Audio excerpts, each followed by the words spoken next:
그래서 이제 뭐 중력이라는 힘까지 얘기해봤고요. 그 다음에 이제 뭐가 나오냐면은 뉴턴의 운동법칙이라는 게 나와요. 뉴턴의. 자, 뉴턴이라는 사람이 만유인력 법칙이라는 것도 발표를 했지만 뉴턴의 운동법칙이라는 것도 이 사람이 발표를 했어요. 뉴턴의 운동법칙. 그래서 세 가지가 나옵니다. 관성의 법, 제1법칙, 제2법칙, 제3법칙 이렇게 부르는데 그 세 가지 하나씩 얘기해 볼게요. 첫 번째, 자, 운동 제1법칙 또는 우리가 관성의 법칙이라고 부르는 게 있어. 관성의 법칙. 자, 뭐 관성의 법칙은 관성만 하면 끝나는 거야. 관성. 관성이라는 게 뭐냐? 이제 관성. 성자가 들어가니까 성질이겠죠, 성질. 그럼 어떤 성질을 말하느냐? 이 관성이라는 성질의 정의만 좀 잘 기억해 주십시오. 자, 어떤 물체에 힘이 작용하지 않으면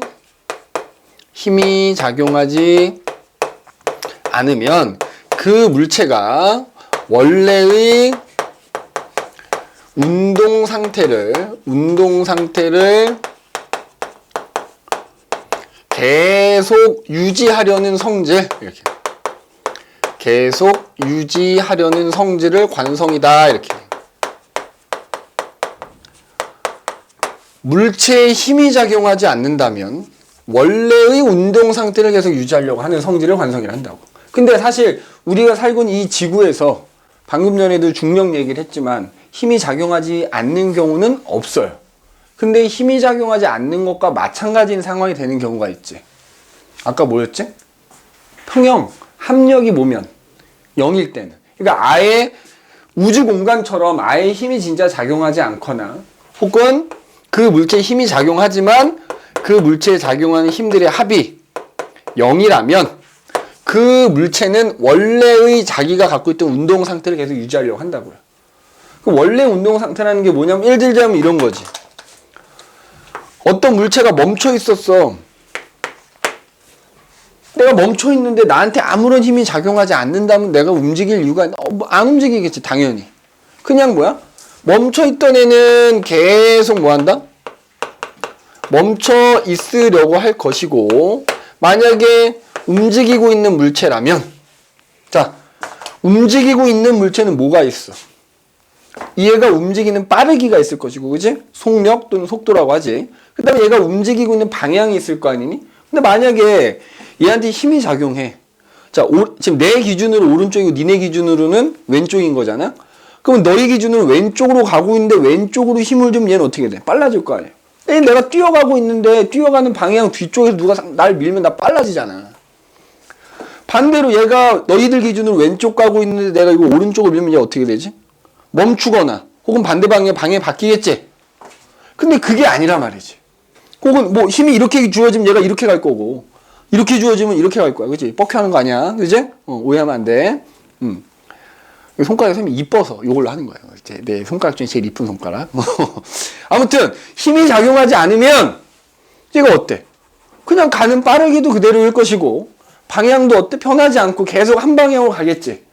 이걸 뭐라고 불러? 속력이 안 변할 거 아니야. 힘이 없으면. 등속.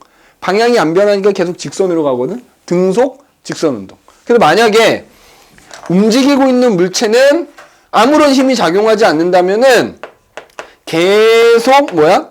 등속, 직선 운동을 하려고 한다 이 말이지. 관성에 의해서. 알겠니? 그래서 멈춰있던 애가 계속 멈춰있으려고 하는 것을 우리가 정지관성이라고 얘기를 하고, 운동하고 있던 물체인데 걔가 계속 등속, 직선 운동하려고 하는 것은 운동관성이라고 한다고. 운동관성. 그러면 관성의 법칙이 이거야. 이거 그냥 문장으로 쭉 쓰는 거야. 잘 봐. 물체에 힘이 작용하지 않으면 정지하고 있던 물체는 계속 정지해 있고 운동하던 물체는 계속 등속, 직선 운동을 한다. 이게 관성의 법칙이야. 알겠니? 근데 그때 이제 각각의 경우를 얘는 정지관성, 얘는 운동관성이라고 부르는 거야. 그러면 그 예를 하나씩 들어볼게요. 자, 정지관성의 예. 정지관성의 예. 우리 버스를 생각하죠. 버스. 자, 버스가 이제 버스 정류장에 멈춰 섰어. 멈춰 쓴 거야. 자, 여기 버스에 손잡이가 있고 여기에 이제 승객이 탔어요. 이렇게. 자, 아직 손잡이를 안 잡았어. 자리에 앉지도 않았는데 이 버스가 갑자기 부릉 하고 출발해 버렸어. 갑자기. 자, 그러면 질문이야. 버스는 힘을 받았어, 안 받았어? 멈춰있던 버스가 출발했다는 건 힘을 받은 거 아니야? 맞아? 그래서 만약에 버스가 오른쪽으로 움직인다라고 하면 멈춰있던 버스는 오른쪽으로 힘을 받았으니까 오른쪽으로 움직였겠지. 맞니? 맞아, 태호가? 버스는 오른쪽으로 힘을 받았을 거야. 맞니? 근데 좀 이따가 두 번째 법칙에서 나오겠지만, 그러면 이 버스는 오른쪽으로 가속도가 생긴다, 뭐, 요렇게 얘기해. 그럼 여기서의 힘은 버스가 받은 힘인 거야. 근데 이 정지관성은 누구한테 나타나냐면, 승객하고 손잡이한테 나타나거든. 근데 이 버스가 갑자기 출발하는 바람에 그 버스를 출발시킨 힘이 나한테까지는 안 온 거야. 전달이 안 된 거야. 알겠어? 예림이 이해되고 있지? 적어도 자, 내 이제 발은 버스에 붙어 있으니까 그 버스를 오른쪽으로 밀어주는 힘이 하체까지는 전달이 됐다고 치자고. 근데 상체까지는 그 힘이 전달이 안 되는 거야. 너무 갑자기 출발하다 보니까. 그러면 하체는 같이 버스랑 같이 힘을 받았으니까 하체는 간다고. 버스와. 근데 상체는 어때? 힘을 안 받았으니까 계속 가만히 있으려고 할 거 아니야. 상체는 가만히 있는데 하체가 앞으로 가버렸으니까 어떻게 돼? 승객이 뒤로 넘어지는 거야. 갑자기 출발하면 뒤로 넘어지지 앞으로 넘어지는 사람 없지. 제보 받습니다. 버스가 갑자기 출발했는데 앞으로 넘어진 사람이 있다 그러면 제보해 주세요. 절대 그런 사람은 없어. 그지? 손잡이를 받으면 마찬가지야. 이봐. 손잡이 요 끝은 버스에 붙어 있잖아. 그러니까 버스가 출발하면 여기까지는 힘이 전달이 될 수도 있어요. 근데 적어도 손을 잡는 부분까지 힘이 전달이 안 되는 거야. 안 되니까 얘는 가는데 얘는 가만히 있으니까 우리가 봤을 때는 손잡이가 이렇게 뒤쪽으로 뒤쪽으로 이렇게 치우친 것처럼 보이겠지. 이렇게. 맞니? 그래서 버스가 갑자기 출발하면 승객이 뒤로 넘어지거나 손잡이가 뒤쪽으로 기울어지는 게 바로 이 정지관성 때문에 나타나는 대표적인 현상이다 이거야. 이거를 이제 보통 정지관성에 대한 실험을 학교에서 하면 이렇게 실험용 수레에다가 비커를 하나 이렇게 올려놓고요. 여기에 물을 채워 넣습니다. 그리고 이 멈춰있던 수레를 예를 들어 내가 손으로 탁 쳐가지고 오른쪽으로 보낸다고 하자고.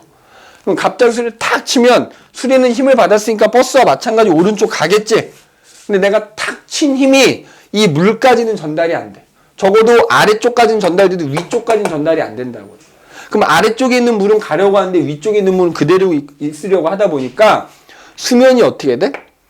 이렇게 뒤쪽으로 수면이 좀 높아지는 걸 볼 수가 있다고. 물이 이렇게 기울지. 이제? 대표적인 거 두 가지 얘기하는 거야. 뭐 이런 것도 있어. 뭐 예를 들어 니네 식탁에다가 식탁보를 깔아놓고 거기다 그릇을 올려놓은 다음에 왜 가끔 연예인들이 그거 하잖아. 식탁보만 싹 잡아 빼잖아. 맞지? 그러면 식탁보는 빠져나가는데 그 위에 있던 그릇들은 그대로 식탁에 남아있잖아. 그것도 정지관성 때문에 나타나는 거라고 볼 수 있어요. 알겠니? 그거 외에도 여러 가지 애들이 있다만 지금 대표적인 거 두 가지만 얘기한 거야. 자, 그럼 이번에는 운동관성 얘기해 볼까? 운동관성. 자, 운동관성. 자, 얘는 운동관성은 그냥 쉽게 말하면 계속 움직이려고 하기 때문에 나타나는 현상인 거고, 정지관성은 계속 멈춰 있으려고 하다 보니까 나타나는 현상이란 말이야. 알겠니? 그러면 똑같이 버스야. 그럼 버스가 처음에 출발할 때 이렇게 됐다가 이제 계속 똑같은 속력으로 가고 있을 때는 다시 원상 회복이 되는 거야. 그러다가 그 오른쪽으로 달리던 버스가 갑자기 오른쪽으로 가고 있었는데 얘가 장애물을 받아요. 갑자기 멈춰. 그럼 버스는 어느 쪽으로 힘을 받은 거지? 예를 들면 버스는 어느 쪽으로 힘을 받은 거야? 버스가 힘을 받았으니까 멈췄을 거 아니야. 오른쪽으로 가는데 멈추게 하려면 힘을 어디로 줘야 돼? 왼쪽으로 줘야 되겠지. 그럼 이 버스는 왼쪽으로 힘을 받은 거야. 그러면 뒤에 가서 배우겠지만 이 버스는 가속도가 왼쪽으로 이렇게 또 나타나. 알겠니? 그러면 이때 자, 승객하고 손잡이 똑같습니다. 버스가 멈추기 직전까지는 승객도 가고 있고 손잡이도 이제 버스와 함께 가고 있었단 말이야. 맞지? 근데 버스가 갑자기 왼쪽으로 힘을 받아서 멈추면 그 힘이 마찬가지 여기까지 그 버스를 멈추게 하는 힘이 손으로 잡는 부분하고 승객의 상체까지는 전달이 안 되는 거지. 그러면 예를 들어 승객 입장에서 하체는 멈춰버렸단 말이야. 근데 상체는 가고 있었는데 힘을 안 받았으니까 계속 가려고 하겠지. 그 결과 어떻게 돼? 승객이 이번엔 앞으로 넘어지지. 손잡이도 똑같아. 이 부분은 버스랑 붙어 있으니까 버스와 함께 멈췄어. 근데 그 힘이 여기까지는 전달이 안 되니까 얘는 계속 가려고 한다고. 그 결과 손잡이가 어떻게 돼? 앞쪽으로 이렇게 기울어지게 되지. 관성에 의해서. 알겠니? 뭐 그걸 실험용 수레 갖고 하면 또 똑같아. 실험용 수레에다가 비커 올려놓고 비커에다 물을 담았어. 그럼 수레가 가는 동안에 또 다시 이게 원래대로 수면이 되돌아오거든. 근데 이 가고 있는 수레를 내가 갑자기 탁 멈춰 세우면 어떻게 된다? 얘는 멈춰요. 근데 위쪽에 있는 물까지는 그 힘이 전달이 안 된 거지. 그 위에 있는 물은 계속 가려고 하니까 수면이 이렇게 앞쪽으로 이렇게 기울어지게 되는 거야. 이게 운동관성이야. 그지? 운동관성. 그럼 이때 봐봐. 관성 때문에 이런 현상들이 나타나는데, 자, 무슨 얘기 할 거냐 하면, 이 손잡이나 승객만 놓고 보자면 마치 이렇게 있던 손잡이에 지금 내가 분홍색으로 표시했지만 이 방향으로 마치 어떤 힘이 작용한 것처럼 보여지지. 관성 때문에 나타난 거라고 했지만 사실 이 손잡이만 놓고 보자면 마치 어떤 힘이 왼쪽으로 작용해서 손잡이가 뒤로 기울어진 것처럼 보이지. 이 경우에는 여기 있던 손잡이가 앞으로 기울어진 건 관성 때문이지만 얘만 놓고 보자면 마치 어떤 오른쪽으로 어떤 힘이 작용해서 저렇게 된 것처럼 보이는 거 아니야. 그러니까 관성 때문에 어떤 가상의 힘이 생겨요. 이 관성 때문에 나타나는 가상의 힘을 우리가 뭐라고 하냐면 관성력이라고 합니다. 관성력. 알겠니? 관성력이라는 게 뭐라고? 관성 때문에 나타나는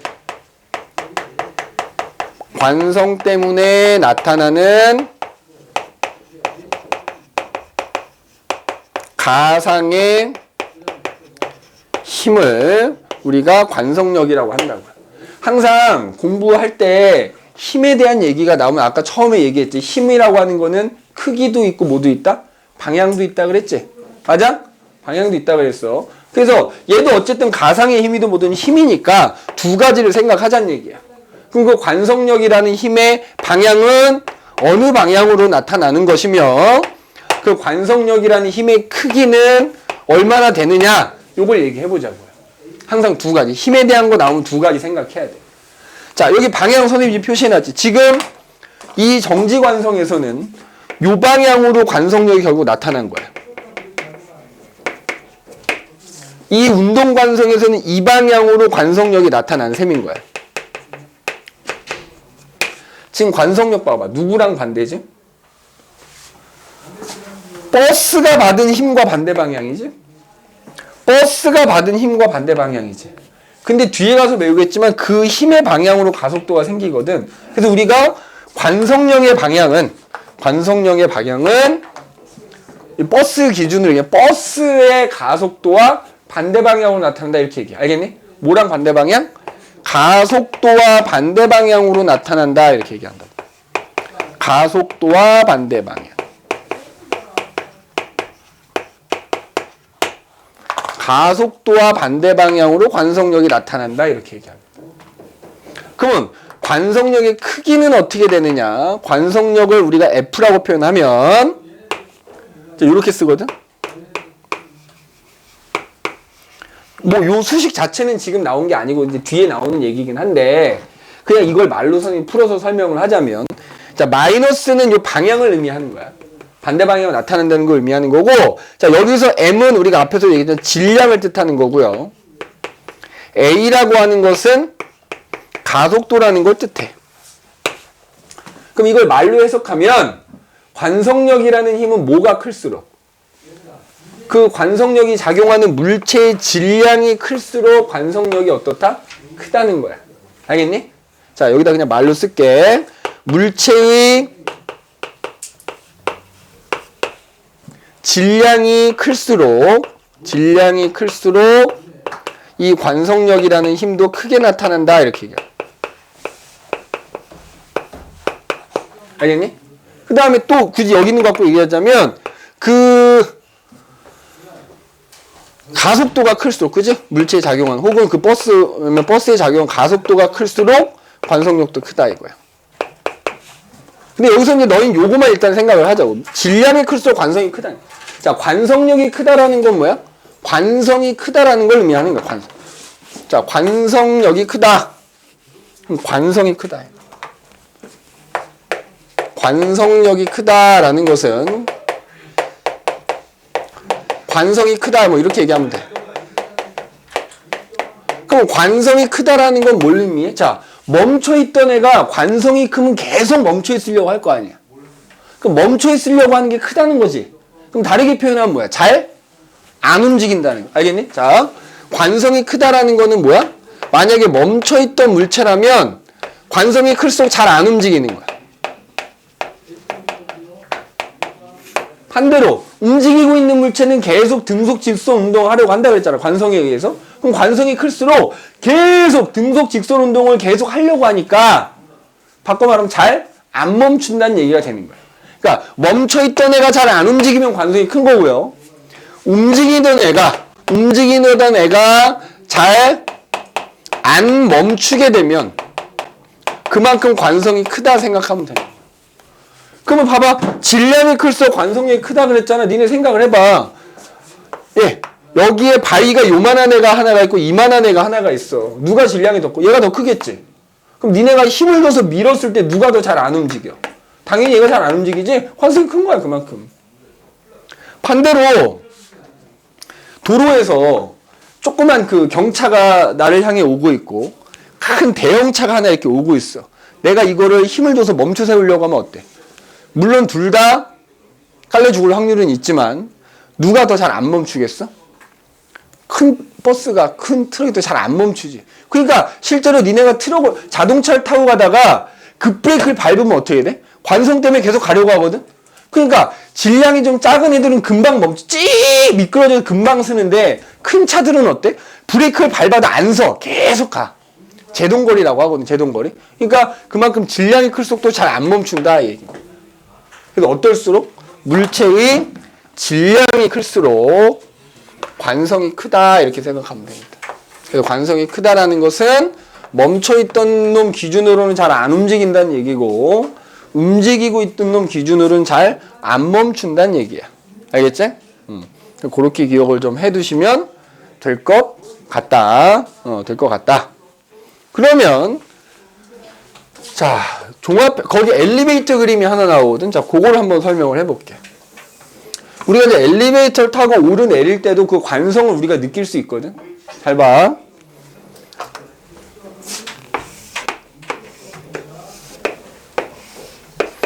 엘리베이터가 1층에 내려와서 멈췄어. 멈춰가지고 내가 탄 거야. 그럼 이제 내가 1층에서 10층을 가려고 10층 버튼을 눌렀겠지? 근데 내가 체중계를 하나 갖고 탑니다. 체중계 몸무게 재는 거지? 니네 무게가 뭐야, 무게? 아까 우리 중력 얘기했지? 어떤 질량이 M인 물체에 작용하는 중력을 다른 말로 무게라고도 불러. 그러면 이 체중계에 나의 몸무게가 기록이 된다는 것은 지구가 나를 잡아당기는 중력의 크기를 측정하는 도구야. 그럼 그 중력의 크기는 어떻게 표현하냐면 M 곱하기 G라고 보통 쓰거든? 아까 선생님 써준 공식하고 좀 다르지? 그거를 조금 이제 다른 식으로 변형하면 이렇게 돼. 그러면 mg라고 쓰면 여기 같은 나한테 작용하는 중력이라고 보면 돼. 중력은 항상 지면의 수직 방향으로 작용할 거란 말이야. 근데 이때 이 멈춰있던 엘리베이터가 갑자기 위로 출발합니다. 그럼 엘리베이터는 위로 힘을 받았지? 맞아? 그럼 이 엘리베이터가 멈춰있던 엘리베이터가 움직이기 시작하면 엘리베이터에는 가속도가 생겼거든? 가속도는 좀 이따 얘기할 텐데 가속도는 이 엘리베이터가 받은 힘의 방향하고 같아. 가속도 A라고 써요. 기호. 그러면 그 순간에 관성이 어디로 나타난다고? 여기 관성의 방향 썼잖아. 이 엘리베이터의 가속도의 방향과 반대 방향으로 관성이 나타난다고. 얼마의 크기로 나타난다고? 봐봐. 질량 곱하기 그러니까 이게 내 몸의 질량이겠지? 곱하기 이 엘리베이터의 가속도의 크기를 곱한 것만큼 나한테 관성이 나타나. 그러니까 내 몸무게가 원래는 요거가 체중계에 기록이 되는 거잖아. 근데 이게 더해져, 같은 방향에. 그러니까 내 몸무게가 살짝 늘어나는 것처럼. 근데 실제로 우리가 느낄 때는 조금 뭔가 이렇게 눌리는 듯한 느낌을 받지. 이게 바로 그래서 그런 거야. 엘리베이터가 출발하는 순간에는 그렇게 되는 거야. 그럼 엘리베이터가 이제 올라가는 도중에는 계속 같은 속력으로 올라가기 때문에 다시 이제 이게 사라지면서 계속 중력만 작용해. 내 몸무게가 원래로 되로 돌아온단 말이야. 그런데 얘가 이 10층에 거의 도착을 한 거지. 그러면 위로 올라가고 있던 엘리베이터가 멈추려면 어느 쪽으로 아래쪽으로 힘을 받게 된다고요. 맞지? 그러면 그 순간 이 엘리베이터에는 아래쪽으로 가속도가 생겨서 이제 얘가 점점점 속도가 느려져서 멈추게 돼요. 알겠니? 멈추게 돼. 그러면 그때 마찬가지로 내가 체중계에 계속 올라가 있는 상태다. 자, 그래서 체중계에는 나한테 작용하는 중력 mg만큼이 체중계에 원래 나타나야 되지. 근데 이 순간에는 어떻게 된다고? 얘가 갑자기 멈추면 관성에 의해서 가속도의 방향과 반대 방향으로 관성이 나타난다 그랬지. MA. 그러니까 요거 합쳐진 거가 체중계에 나타나니까 내 몸무게가 조금 줄어드는 것처럼. 그래서 실제로 우리가 느낄 때는 몸이 살짝 붕 뜨는 것 같은 느낌을 받는 이유가 바로 내가 엘리베이터를 타고 출발할 때와 도착할 때 그 나한테 관성이 나타나기 때문에 이런 현상이 나타난다. 알겠니? 그래서 요 내용도 잘 기억을 해 두셔야 됩니다. 그래서 우리가 첫 번째 운동 제1법칙 관성의 법칙이라는 거에 대해서 얘기를 해봤습니다. 알겠니? 관성의 법칙. 자, 그럼 이제 두 번째로 가속도 운동 제2법칙이라고도 하고 혹은 가속도의 법칙이라고도 하는 게 있어요. 가속도의 법칙. 두 번째. 자, 가속도 법칙. 이렇게. 운동 제2법칙 또는 가속도 법칙 이렇게.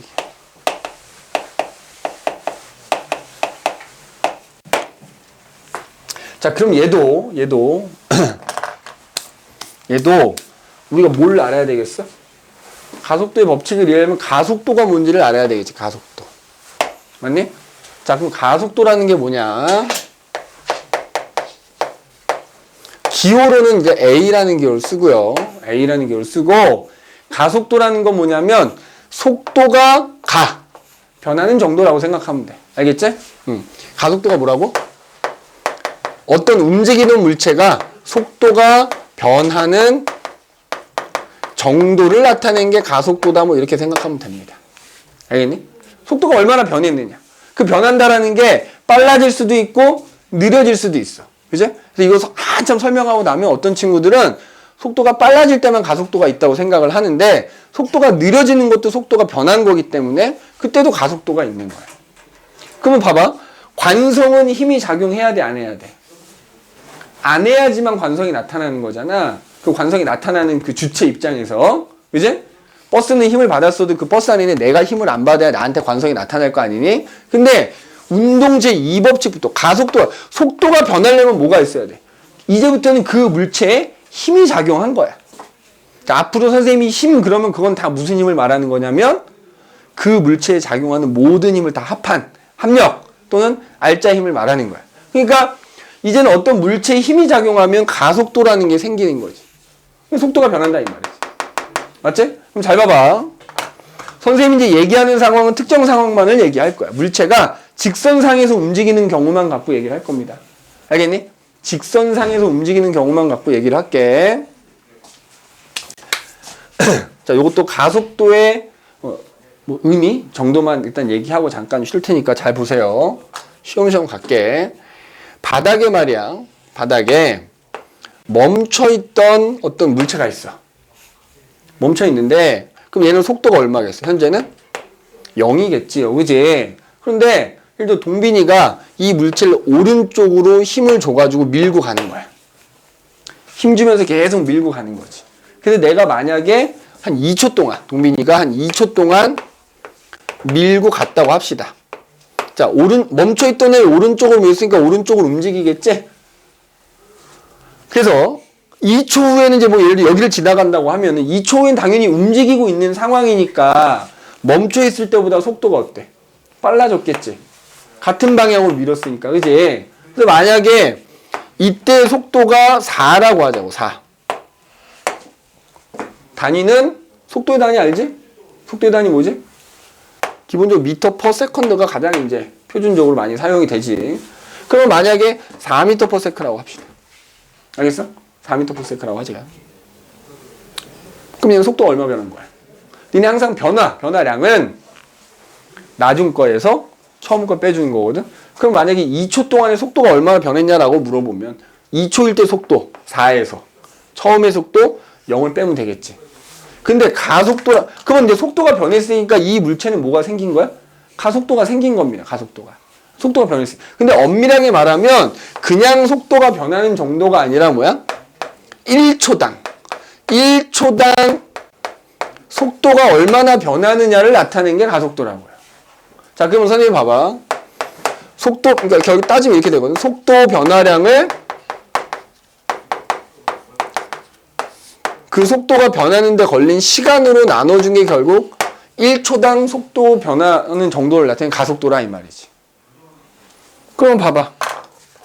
변화량 어떻게 한다고 우리가? 항상 나중값에서 처음 값을 뺀 것만큼 속도가 변하는 거야. 그거를 걸린 시간으로 나눠주면 돼. 자, 그러면 지금 요 경우에 우리가 가속도를 한번 구해보잔 말이야. 시간은 2초가 걸린 거지? 맞지? 그럼 2초 동안의 속도가 얼마가 변했어? 2초일 때 속도가 4잖아? 맞지? 빼기 0. 자, 그럼 이거 얼마 나오지? 2분의 4니까 얼마가 나와? 2가 나오겠지? 자, 참고로 단위는 얘가 이 단위들이 미터 퍼 세컨드잖아. 미터 퍼 세컨드를 또 세컨드로 나눈 거기 때문에 단위는 뭘 쓰냐? 미터 퍼 세컨드 제곱 이렇게 써. 알겠어? 미터 퍼 세컨드 제곱. 그럼 이번에는 이 상황을 생각해 볼게. 이번에는 이 물체가 이쪽으로 4m per sec를 가고 있었어. 그지? 속도가 4였어. 그런데 내가 이번에는 자, 요거 F 요거 이렇게 쓸게. 얘를 이 방향으로 민 거지. 멈출 때까지 밀었어. 계속 똑같은 힘으로 밀었어. 자, 그랬더니만 2초 후에 이 물체가 멈췄다고 해보자고. 2초 후에 멈췄으면 속도가 얼마인 거지? 0. 그지? 대답을 해주길 바래. 선생님이 벽 보고 수업하는 거 아니죠? 그지? 뭔가, 그지? 니네 강호동 혹시 아니? 강호동? 선생님은 옛날부터 이제 봐왔기 때문에 강호동이 나오는 프로는 굉장히 재밌어. 근데 강호동이 강조하는 게 있어. 강호동이 어떤 사람을 좋아하냐면 일단 기본적으로 재밌는 사람 좋아해. 그래서 이수근 엄청 좋아해. 오래되기도 했고 친하기도 하고 그 친해진 이유가 재밌어서 친한 거야. 그 다음에 강호동이라는 사람이 또 뭘 좋아하냐면 리액션이 좋은 사람 되게 좋아해. 예능 프로를 집에서 보고 있는데 거기 나온 출연진이 시청자가 재밌겠냐고. 그지? 그래서 강호동은 그지? 별거 아닌데 막 리액션하고 막 이렇게 이런 사람 되게 좋아해. 실제로. 이거 선생님이 강호동한테 들은 얘기야. 지금으로부터 한 20년 전에 선생님이 대학교 1학년 때 강호동이 그 당시 하던 프로그램 내가 출연한 적이 있어서 잠깐. 그때 막 이렇게 대학생들 대상으로 하는 뭐 캠퍼스 영상가 있고 뭐 이렇게 캠퍼스 뭐 하여튼 뭐 이런 게 있었어. 거기 이제 나갔다 1라운드에서 탈락했는데 게임을 못 해가지고. 선생님은 뭐 그때나 지금이나 성격이 변함이 없기 때문에 별로 재밌는 사람이 아니잖아. 근데 이제 그 대학생들이 있는데 대학생들이 되게 까불까불하고 재밌는 애 있었어. 강호동이 얘 방송 많이 나가게 해주라고 막 재밌다고. 그러니까 방송을 위해서. 그러니까 무슨 얘기냐?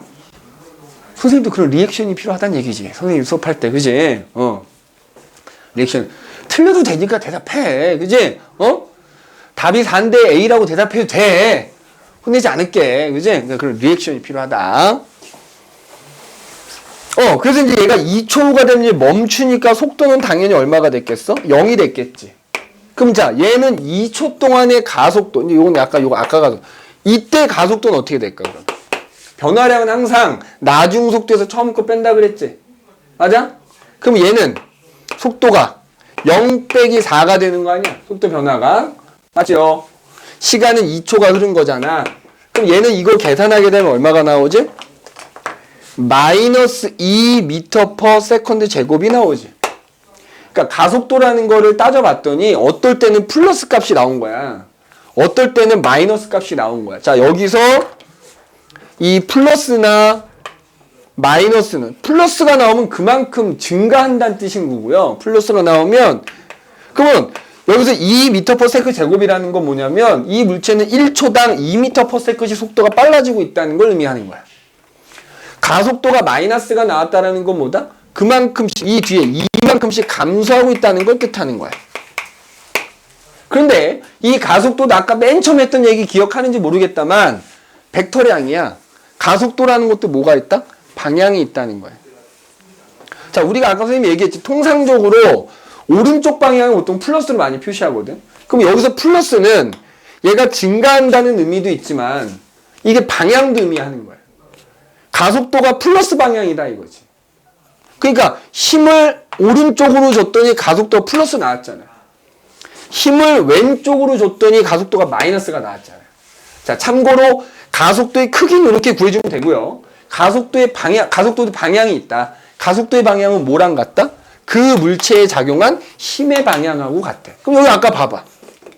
선생님 엘리베이터 할 때 엘리베이터가 위로 힘을 받았더니 위로 가속도 나타났다고 했잖아. 엘리베이터가 멈출 때 아래로 힘을 받았더니 아래로 가속도가 나타났다고 했잖아. 그래서 정리하면 이렇게 되는 거야.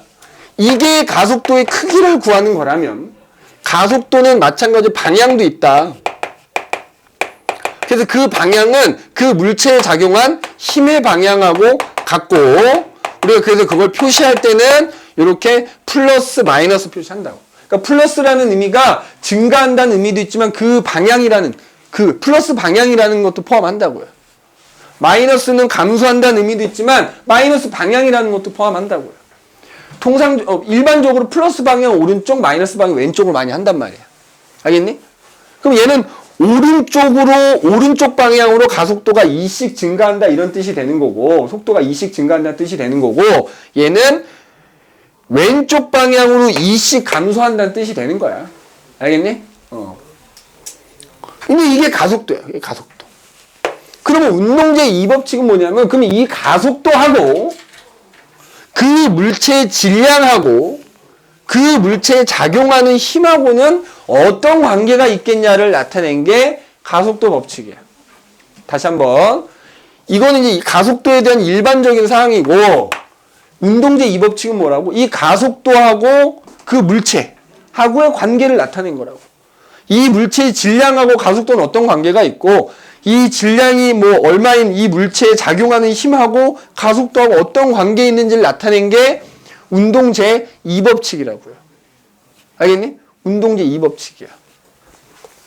자, 참고로 아까도 얘기했지만 앞으로 선생님이 그냥 힘 그러면 이거는 이 물체에 작용하는 모든 힘, 알짜 힘을 의미하는 거야. 앞으로 선생님이 힘 거리면 알겠지?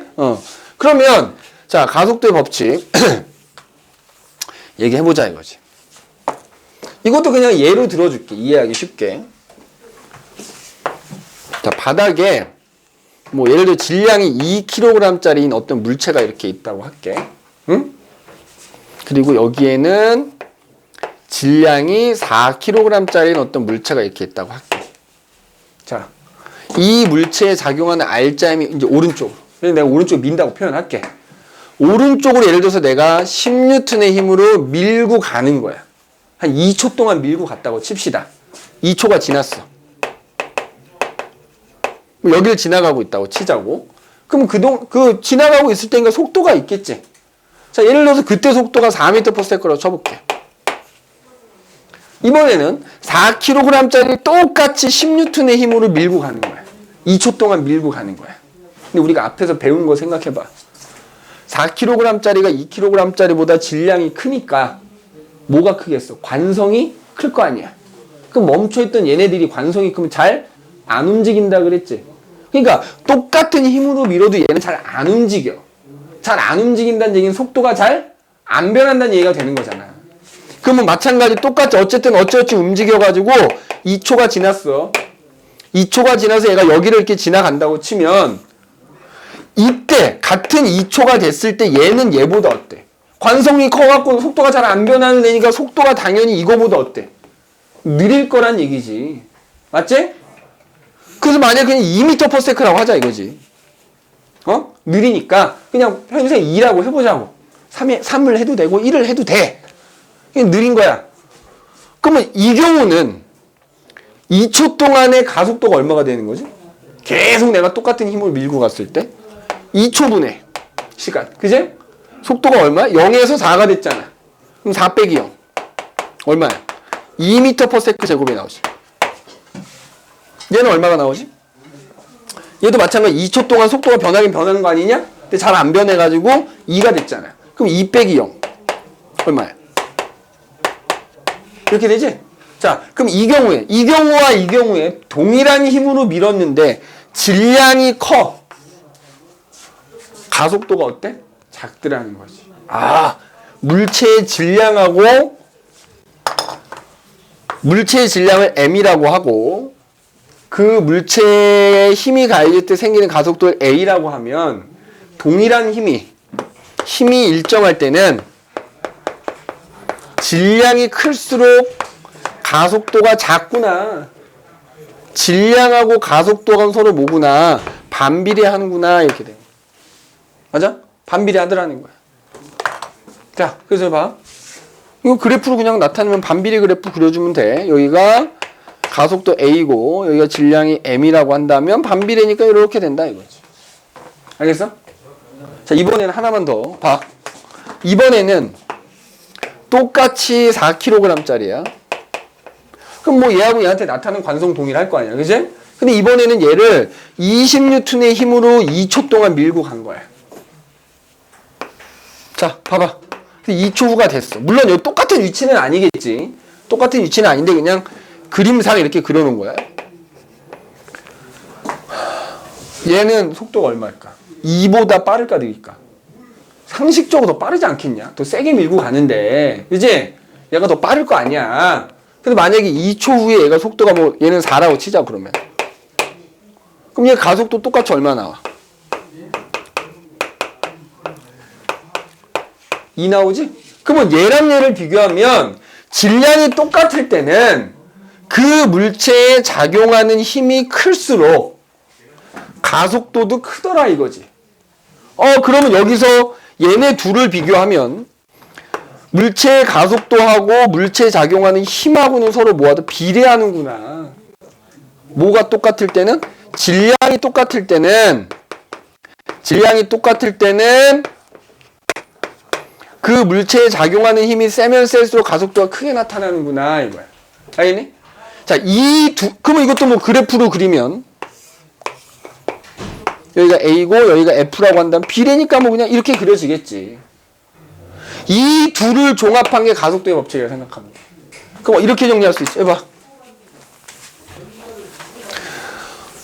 질량이 M인 물체에 F라는 힘이 작용했을 때 그 물체의 가속도. 그래서 가속도는 A는 그 물체에 작용하는 힘하고는 비례를 하고 그 물체의 질량에는 뭐 한다? 반비례한다. 이렇게 정리가 되지. 저거 합치면. 맞지? 자, 이게 뭐야? 이게 운동체 2법칙 가속도 법칙이라 생각하면 돼. 알겠어? 물체의 가속도는 질량에는 반비례하고 그 물체에 작용하는 힘에는 뭐한다? 비례한다. 이렇게 얘기할 수 있다. 알겠니? 자, 그러면 또 여기서 그 그래프 하나. 거기 우리 그 선생님 준 거에 보면은 여기 세로축에 속도가 나오고요. 가로축에 시간이 나오거든. 자, 그럼 잘 봐. 거기 선생님 그래프 하나 설명해 줄게. 예를 들어서 지금 속도 시간 그래프에서 물체가 얘들아 그냥 A, B로 설명을 할게. A라는 물체가 있고 B라는 물체가 있는 거야. 자, A라는 물체가 이제 힘을 받아서 움직이고 있어. 움직이는데 시간에 따라서 속도가 점점점 빨라진 거야. 그래서 그래프로 그릴 때 A가 이렇게 나왔어. B는 이렇게 나왔어요. 예를 들어서. 잘 보세요. 이거 뒤에 가서 또 써먹는 거야. 지금 우리가 계속 가속도에 대해서 얘기하고 있잖아. 얘들아, V가 나오고 T가 나왔지. 그럼 이 그래프에서 기울기가 뭘까? 기울기가. T라는 시간 동안, 그지? 여기서부터 여기까지 시간이 변하는 동안 속도가 여기서 여기까지 이만큼 변한 거잖아. 시간분의 속도 변화량이네. 즉 이렇게 세로축에 속도가 나오고 가로축에 시간이 나왔을 때 이 그래프는 기울기가 뭘 의미한다? 아, 이 물체의 가속도를 의미한다라는 거야. 꼭 기억해야 돼. 뒷장에 가서도 이거 또 써먹으니까 여기 세로축에 속도가 써져 있고 가로축에 시간이 써져 있는 그래프가 나왔을 때는 그 그래프의 기울기가 그 물체의 가속도를 의미한다 이거야. 알겠어? 자, 하나만 더 얘기하고 쉴 거야. 잘 봐. 그러면 이때 만약에 자 A하고 B가 질량이 같은 물체라고 하자 이거지. 맞아?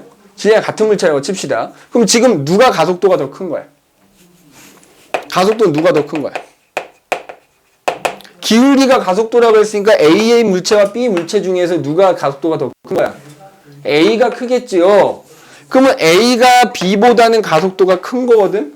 그러면 얘네가 질량이 동일하니까 얘네한테 작용한 알짜임, 힘은 누가 더 많이 받은 거야?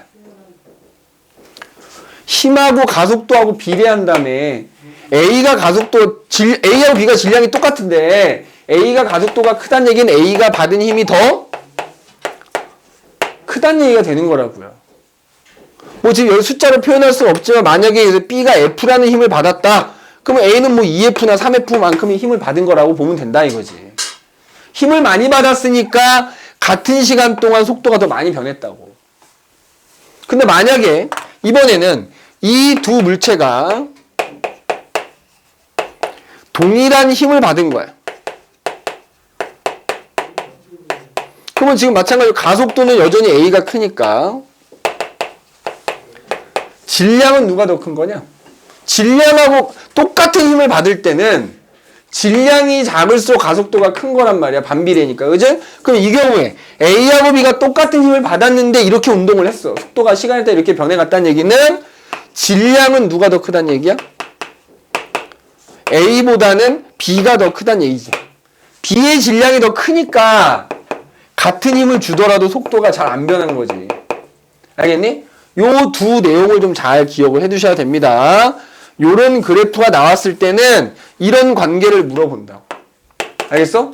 요거 잘 기억해 두셔야 됩니다. 그래서 우리가 운동체 2법칙까지 살펴봤다 이거지. 2법칙까지. 알겠니?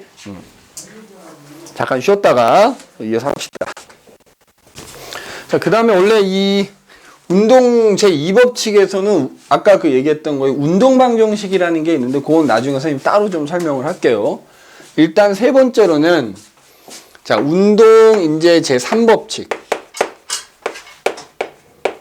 운동 제3법칙을 우리가 작용 반작용 법칙이다 이렇게도 불러.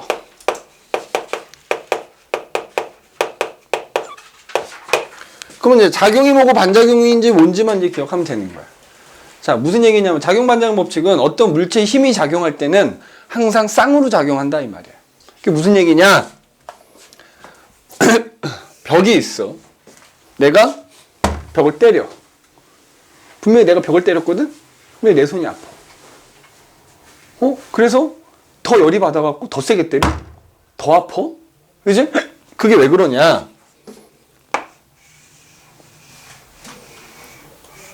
내 주먹이 있어. 내가 내 주먹으로 벽에다가 힘을 가한 거야. 그지? 그러면 동시에 벽도 나에게 내가 가한 힘하고 똑같은 힘을 가하게 됩니다. 그러니까 분명히 내가 벽에 힘을 줬는데 내가 아픈 이유는 내가 벽에 힘을 가하는 순간 벽도 그거랑 똑같은 힘을 나에게 가하기 때문에. 그래서 이때 요 힘을 내가 벽에 가하는 힘을 작용이라고 하면 동시에 벽이 나에게 가하게 되는 힘을 반작용이다 이렇게 얘기합니다. 근데 힘은 항상 쌍으로 작용한다 이거야. 내가 힘을 가하면 동시에 나도 힘을 그 힘을 받게 되기 때문에 항상 이 두 개는 쌍으로 나타난다 이거지. 그지? 그럼 이때 그래서 요 힘을 작용이라 부르고 요 힘을 반작용이라고 부르는데, 자, 이 작용 반작용이라는 힘도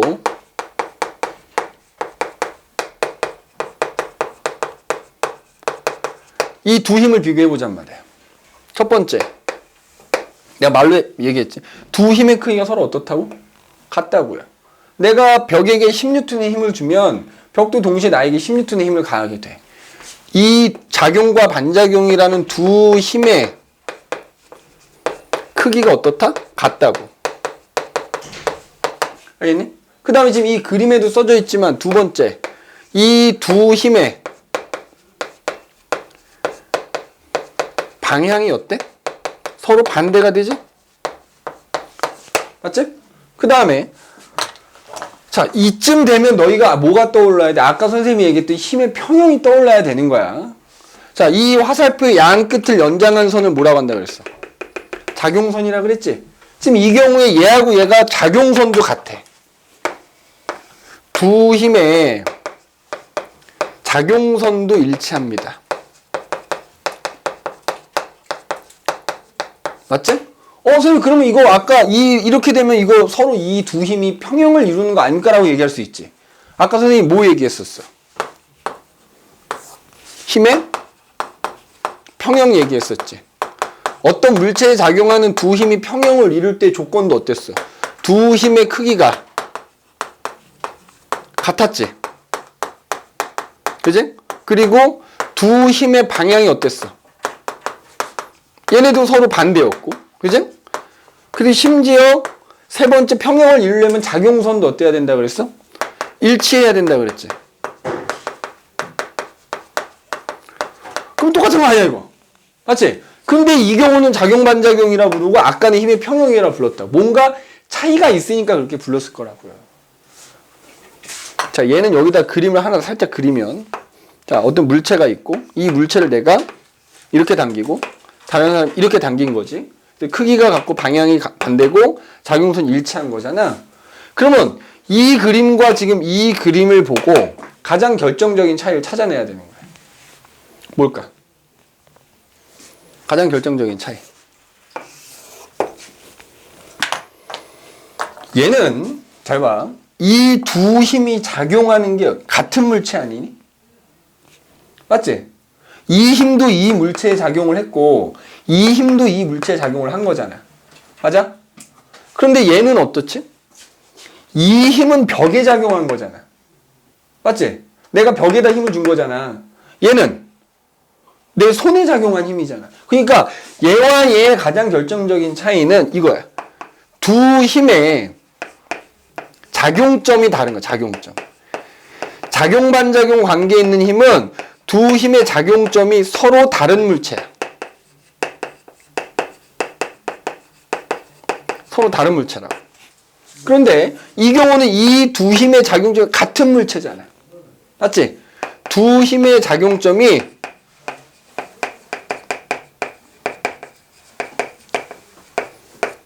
서로 같은 물체입니다.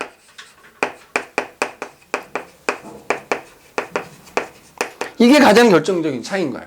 이 차이 때문에 얘는 작용 반작용, 얘는 힘의 평형이라 부르는 거야. 그러면 이때 이 두 힘이 같은 물체에 작용하기 때문에 아까 얘기했지. 합력이 0이 되면 평형이라 그랬지. 얘는 합력을 구하면 얼마가 나오는 거야? 합력을 구하면 0이 나오는 거라고. 근데 얘는 어때? 야, 이 힘은 얘한테 작용하고 이 힘은 얘한테 작용했는데 합력이라는 걸 구할 수 있나? 합력은 그 두 힘 또는 세 힘이 같은 물체에 작용해야 구할 수 있는 거야. 그러니까 작용 반작용 관계에 있는 경우에는 합력이 0이라고 하면 안 돼. 아예 합력을 구할 수 없다라고 해줘야 되는 거야. 합력이 0이라고 해도 안 되는 거야. 합력이 0이라는 건 뭐야? 구했더니 0이 나왔다는 얘기잖아. 맞지? 구했더니 0이 나왔다는 얘기인데 얘는 아예 구할 수조차 없는 거지. 그래서 작용 반작용이라는 것과 힘의 평형하고는 이런 차이가 있다. 이건 똑같은데 가장 결정적인 차이가 이건 거야. 알겠니? 가장 결정적인 차이가 이거야. 그래서 항상 어떤 물체에 힘이 작용할 때는 그게 쌍으로 작용한다 라고 하는 게 작용 반작용입니다. 그래서 그게 아마 6페이지에 나와 있을 거예요. 6페이지에 나와 있고 그 앞 페이지는 그러면 이때 봐. 이때 거기 그림을 하나 한번 봐볼게요. 그림을. 자, 거기 그림을 보면은 책상 위에, 그지? 자, 책상 위에 어떤 한 물체가 지금 이렇게 놓여져 있지? 물체가 놓여져 있어가지고 이 물체에 작용하는 지금 힘이 표시가 돼 있어. 자, 일단 봐라. 우리가 힘을 표시해 볼게. 잘 봐. 예림아, 잘 적어야 돼. 다음 시간에 뭐 한다? 오늘 배운 거 시험 본다. 복습해라. 무조건 통과 못하면 방학 내내 선생님한테 재시험을 불려올 수도 있어요. 그지? 그러니까 뭐 시험을 어렵게 내지는 않을 거지만 기본적으로 복습을 했는가를 확인하는 차원에서 낼 거니까 복습만 하면 재시험 볼 일이 없는 거고요. 그지? 자, 그럼 거기 봐봐. 지금 보면은 이 물체에 작용하는 힘을 한번 표시해보자. 잘 봐. 이게 이제 지면에 이렇게 놓여져 있으니까. 자, 지구가 이 물체를 당기지 않겠니? 아까 중력 얘기했지? 자, 그 힘을 F1이라고 해볼게. 그러면 만유인력이니까 어때? 만유인력이니까. 지구가 물체를 당기면 물체도 당연히 지구를 당겨야 되는 거야. 맞지? F2. 그 다음에 F, 자, 이 물체에 무게가 있기 때문에 그 무게만큼 이 물체가 책상을 뭐 하겠니? 누르지 않겠니? 그걸 F3라고 합시다. 그럼 또 한편으로는 책상이 말이야, 이 물체를 뭐 하고 있어? 생각해 봐봐. 지구가 물체를 당기고 물체가 책상을 누르면 이 물체가 계속 들어가야 되는 거 아니야? 가만히 놓여져 있다는 얘기는 책상도 이 물체를 떠받치고 있다는 얘기야. 그거 F4라고 해볼게. 알겠니? 그럼 잘 봐. 이걸 말로 써줄게요. 자, F1은 어떤 힘이었어? 지구가 물체를 뭐 하는 힘이다? 당기는 힘. 우리가 이른바 이제 중력이라고 한다 이거지. 당기는 힘. 이렇게 되고. 자, F2라는 힘은 무슨 힘이었어? 반대로 물체가 지구를 당기는 힘이지. 맞지? 자, 그 다음에 F3라는 힘은 뭐야? 물체가, 그지? 물체가 책상을 누르는 힘이다. 이렇게 보면 되겠죠.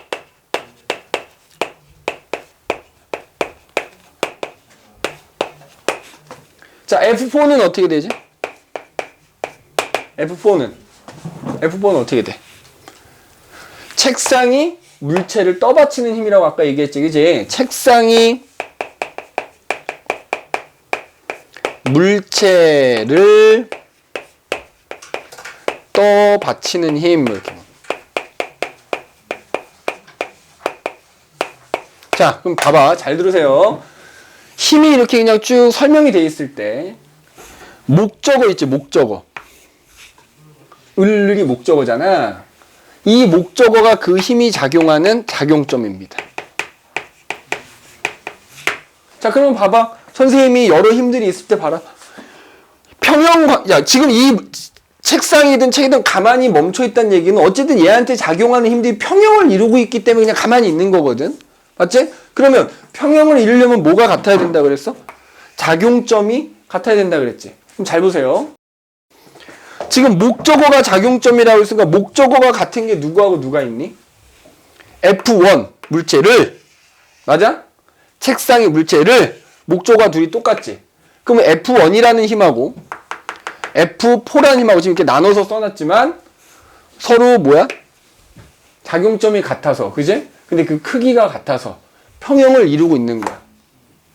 즉 F1과 F4, 즉 목적어가 같은 두 힘은 이 물체가 움직이지 않고 가만히 있을 때 이 두 힘은 서로 뭘 이룬다? 힘의 평형을 이룬다. 이렇게 생각하면 돼. 뭐가 같은 애들? 목적어가 같은 애들. 알겠어? 만약에 이렇게 써놓고 이 F1, F2, F3, F4 중에 힘의 평형관계에 있는 힘을 고르시오라고 나오면 F1과 F4를 골라주면 된다고. 뭐가 같은 애들? 목적어가 같은 애들. 그 다음에 자, 여기 보면 F1과 F2를 보게 되면 말이야. 뭐가 다르지? 서로 주어하고 목적어가 서로 바뀌어 있지 않니? 맞지? 그럼 그게 뭐겠어? 두 힘이 서로 다른 물체. 즉 주어하고 목적어가 바뀌어져 있는 힘들끼리는 무슨 관계다? 작용, 반작용 관계에 있는 힘이다. 이렇게 얘기하는 거야. 그러면 누구하고 누구도 작용, 반작용 관계겠어? 태우가. 3이랑 4. 그렇지. F3과 F4도 서로 주어와 목적어가 바뀌어져 있으니까 얘네들끼리도 무슨 관계다? 작용, 반작용 관계다. 이렇게 얘기할 수 있는 거야. 자, 이 네 종류의 힘 중에서 평형 관계에 있는 힘은 F1과 F4가 되는 거고, 작용, 반작용 관계에 있는 힘은 F1과 F2 그리고 F3와 F4가 서로 작용, 반작용 관계에 있다. 이렇게 얘기한다고요. 알겠니? 요거 구분하자고 지금 선생님이 요거 그림을 그린 겁니다. 알겠지? 그래서 이렇게 힘이 어떤 설명이 돼 있을 때 어떤 힘들끼리 평형 관계고 어떤 힘들끼리 작용, 반작용 관계인지도 우리가 찾아낼 수 있어야 되겠다는 얘기입니다. 알겠니? 자, 그래서 우리가 오늘은 힘이라는 거에 대해서 얘기했고, 그 다음에 그 뉴턴의 운동 법칙이라는 것까지도 얘기를 했어요. 오늘 뭐 하나 얘기 안 한 게 있다면 이제 아까 가속도 법칙에서 운동 방정식이라는 거 얘기 안 했다 그랬잖아요. 그래서 그거는 추후에 아마 뒤에 보면은 그거랑 관련된 문제들이 아마 몇 문제 있을 거거든. 그거는 선생님이 따로 풀이를 좀 하면서 설명을 좀 해주는 걸로 하고요. 그래서 일단은 오늘 수업은 여기까지 하도록 합시다.